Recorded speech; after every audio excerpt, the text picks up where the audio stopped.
So Kangertech is a well-known vape company. I mean, they've been in the vape game for quite a while now. I mean, they came out with the Pro Tank series, the 1s, the 2s, the 3s, the Aero Tanks, the Aero Tank Turbos, the Sub Tank. Now they got their newest tank out in the market called the Sub Tank Mini, which is a bitchin' product, but they decided to join the mod game. That's right, they've joined the mod game. They've got their own mod out. It's brand new, and it's called the KBOX. And what I love about this device is it's made to be dummy-proof. Hell, there's only 2 buttons. There's no menu screen, and those 2 buttons operate this whole device, and that's it. But here's what I do not like about this product, okay? 1, this thing does not include an 18650 battery. I mean, Kangertech, this is the dummy-proof device, right? I mean, this thing's made for the newbies. What the hell? Why did you not include an 18650 battery with this? It's not like this thing takes AA batteries, and I could run up to the grocery store a mile away and grab them just like that, pop them in there, it's gonna work. Hell no. This thing takes high-drain batteries. What the fart, Kanger? God almighty, you guys are getting me all worked up. All worked up. If you're not even gonna include a USB charging port or a USB cable, at least include a battery charger, but you guys didn't even include that. Listen, not everybody's a nerdy birdie or a techie turd like myself or like a lot of you followers out there. So you nerdy birdies out there, it probably will not be that big of a deal if you do buy this and it does not include an 18650 battery, or it does not include a USB charging port or a USB cable, or it does not include a battery charger. But it will be a big deal to the simple vapor. The vapor that does not care about this being a hobby. They just want something to get off the stinkies. They want a device that's simple stupid, okay, that gives them the wattage they need, and they want something that has everything with it, and this does not. This is not for the newbie. It's marketed for the newbie, but it's not for the newbie, and that's not good. Kangertech, you need to include a battery. Battery needs to come with it. High-drain battery, a battery that's compatible for this device. You do not want a vapor that doesn't know what the hell they're doing to go out, buy this product, they go buy a charger, they go buy a battery that's not even compatible with this. Simple, stupid device. It's got major potential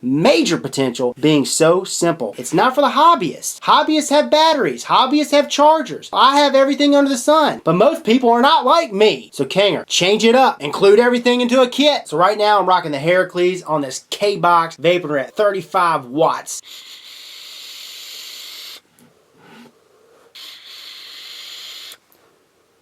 For titties and skittles, I'm going to go ahead and take her up to 40 watts, okay? It's max. 40 watts. So as you can see, she is a performing. Little specs for you. This thing can vape all the way down to 8 watts up to 40 watts, and it vapes at 5 watt increments. You'll see what I'm talking about in the close-ups. Also with the KBOX, you can vapor all the way down to 0.4 ohms. She holds a single 18650 battery from the bottom. You insert it from the bottom. You got this battery cap down here, and then on the side, okay, you've got the Kanger logo, which is cut out, and that's for battery venting. At the 510 connection, you have a brass spring-loaded pin, so every device you screw down, it fits down, it sits down flush. And the threads at the 510 connection are buttery smooth. Everything that I've screwed down on sits down, it's compatible, makes a connection. Again, I'm going to show you guys all this in the close-ups, but like I mentioned at the beginning of this video, this device is run by 2 buttons. Only 2 buttons. There's no mini screen. It's super simple. It's got like a matte finish, okay? It's not a fingerprint magnet by any means. It feels great. It's got this nice curvature on the end to fit in the palm, and it's nice and hefty. For the price, this thing is nice and hefty. And that leads me to talk about price point, okay? Price point for this is cheap. For what you are getting, I mean, granted, you're not receiving a battery, you're not receiving a charger, it doesn't have a USB port, USB charging port, but the 2 companies that sent this to me to review for you guys, one of them selling it for $29.99 and the other one's selling it for 35 bucks. I think it's a good deal. Now here's the thing. So know this, if you're a newbie vapor and you never bought a product like this, you're looking for a device that holds an 18650, you don't have an 18650, you don't have a battery charger that charges an 18650 battery, that's going to set you back, I would say, anywhere between 20 and 30 bucks for a decent setup, a decent battery and a decent charger. And that's obviously not including what you would be paying for this device. Hey, guess what? Let's go ahead and dive down. I'm going to show you an up-close look at this real quick, then we'll come back and wrap this sucker up. Alrighty, so here's the box this KBOX comes in. On the front, you got the K for Kanger, says KBOX 80 to 40 watts. On the back, you got the dimensions, which we'll go over, characteristics, specs, cautions, etc. Box slides out like so. Inside here, you got your instructional manual, you got your certificate of authenticity, and then there she is, the KBOX. Alrighty, so here she is now. You got that matte finish. It's got like a sparkly matte finish. Did not mention that in FaceTime, but it is. It's got sparkle to it. Dimensions. The KBOX is 89 millimeters in height. It's 45 millimeters in length, 25 millimeters in width right here, and 20 millimeters in width right here. Now here's the top of the KBOX. Okay, you got these 4 grooves, 1, 2, 3, and 4, and that's for the devices that take airflow through the 510 connection. And there is your spring-loaded 510 pin, and there are your 510 threads, buttery smooth threads. Here's the cutout Kanger logo on the side for battery venting. Here's the base where you have the battery cap. Take that cap out, insert the battery, which we'll do in a second. But at the base it says KBOX, designed and manufactured by Kangertech. Unscrew the cap like so.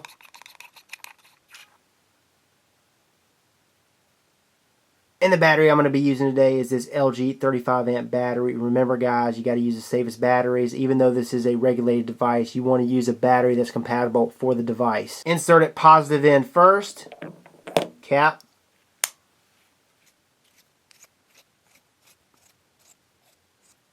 Okay, so here's the side of the device where you have your two buttons that operate this sucker. Okay, here's the fire button and here's the wattage button. It controls the wattage. You can scroll up, you can scroll down, round robin, and it also allows you to see your battery indicator, which is right here. And as you can see for the wattage, you got 8, 13, 20, 25, 30, 35, and 40. Alrighty, so how to turn this sucker on. 5 clicks this fire button. 1, 2, 3, 4, 5. She blinks, the battery indicator blinks, and the wattage indicator blinks. Here's your battery indicator, battery life indicator, and here's your wattage indicator. Click the wattage button. There's your battery indicator again, pretty much fully charged. As your battery life drops, so do the lights. Right now I'm set to 40 watts. To adjust it, click the wattage.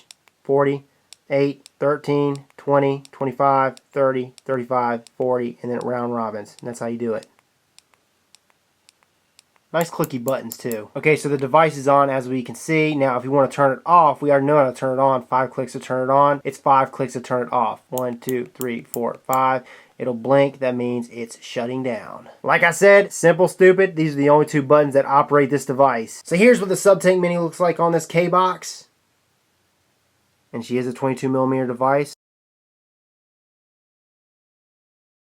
Another 22mm device, the Delta 2. Got this Delta 2 set to 35 watts. Fire her up. Okay, the chip that's in this device does have protection built in. It's got short circuit protection. It's got overcurrent protection. Also, this device does have reverse battery protection, so if I pop the battery in the wrong way, it will not fry the chip. It's got overuse 10-second protection, which means when I fire this, 10 seconds goes by and it cuts off automatically. So I got the Kanger Subtank Mini on here. I'm going to fire her up 10 seconds, and after 10 seconds, it's automatically going to shut down, and these lights are going to blink down here. You ready? 1, 2, 3.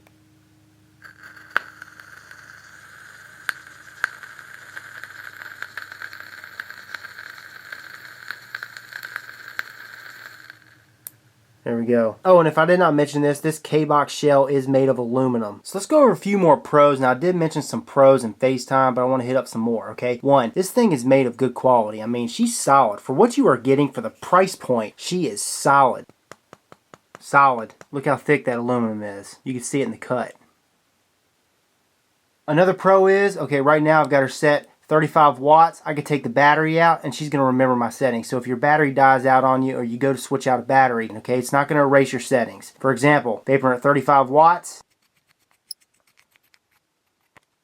Pop the battery out, pop the battery back in. And it can be a pain to screw this battery cap back in there. It really can. I got to mention that as a con. And then when I go press the wattage button, right back, 35 watts, where we had it. Now on to some cons for this device. First of all, you cannot dial in your wattage because the wattage is set to increments. As you guys can see, from 8 to 13 to 20 to 25 to 30 to 35 to 40. Okay, so for some of you vapors out there that you want to dial in, let's say 22, 22.5 watts, 27.5 watts, 32.3 watts. You can't do that. You can't dial her in. It's set. What you see is what you get. And that's exactly why I don't use a Subtank Mini for this device, or the Subtank Nano, or the Subtank, because for example with a Subtank Mini it vapes the best for me 22, 23 watts, and I can't dial her into that. Okay, and then the next con, and this is what I ranted about in the video. You already heard me rant about it, but this does not include an 18650 battery. It does not include a USB port or a charger. Not good for the newbies. So I did not go over battery life in FaceTime, but I'm going to go over it now. And I usually have been doing builds in tanks, mostly in tanks, 0.5 to 0.8 ohms what I've been vaping at. I got about 3 hours of vape time vaping at 35 watts, about 4 hours of vape time time at 30 watts, about 5 hours of vape time at 25 watts, and about 2 hours of vape time vaping at 40 watts, okay? And that's, like, again, like I said, with builds between 0.5 and 0.8 ohms. Now, of course, this may vary depending on how much you vape. I vape, you know, every 5-10 minutes. I'm not like a super chain vapor, and that's what I'm getting. So that right there is the KBOX by Kangertech. Let's go ahead and take her back to FaceTime and wrap this sucker up. I got her set to 35 watts, got a 0.8 ohm build in this Delta 2. It's just a standard build, and I'm vaping on some of this Fog Sauce, baby. My favorite Fog Sauce juice out of the Fog Sauce line right now. Trophy Wife, if you haven't tried it, it's awesome, man. It's a creamy butter pecan pie. Creamy butter pecan pie. Woo! Booyah!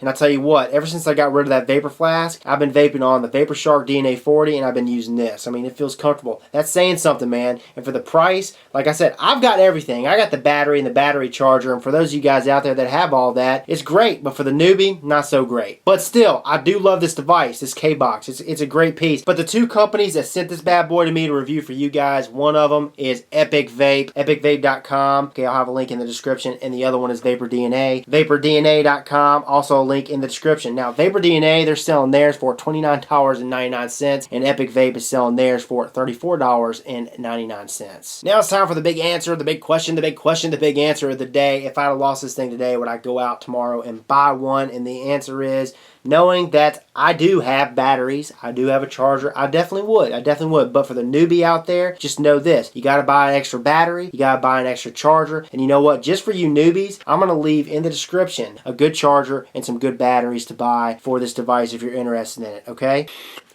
This is Rip Trippers, and remember, smoking is dead, vaping is the future, and the future is now.